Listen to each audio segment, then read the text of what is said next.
Let's move from Fisher and Titans, out west to Manning and the Broncos. Now, he hasn't looked as good as he has, early this season, especially last year with that offense put up a ridiculous amount of points. Coming off of yesterday, although a win, 173 yards, 2 interceptions.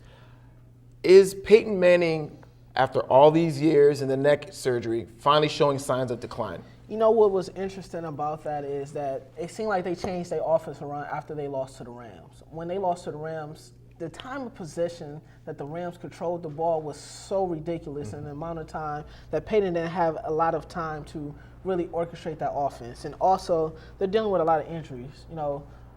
Julius Thomas has been hurt. Emmanuel Sanders has been banged up. Demaryius Thomas has been banged up too as well. So they're dealing with a lot of injuries. But this past weekend, his 51 consecutive touchdown streak did come to an end. Worth mentioning.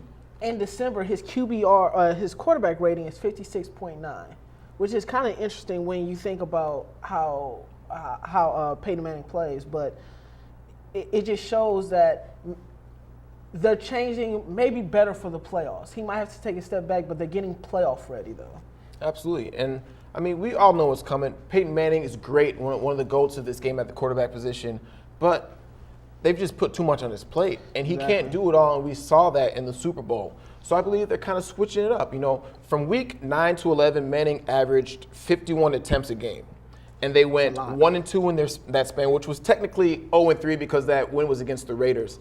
I think they're switching into playoff mode. You've got to be able to run the ball like the team that beat them in the Seahawks. You need to give Manning this time to recuperate from all these attempts that he's been kind of shouldering the weight of the team. And so I think they're kind of flipping into the playoff mode here. Let's just give it to C.J. Anderson, have Manning rest his arm so that when we really need him, we'll have our ground game, but most importantly, we'll have Manning feeling a bit more fresh. And that's a good thing, because when you get into that playoff mode, you have to get into controlling the clock. You got to get into running the ball. It's getting a little bit colder outside. So when you can control the clock and control the ball, it gives your team a better opportunity to win.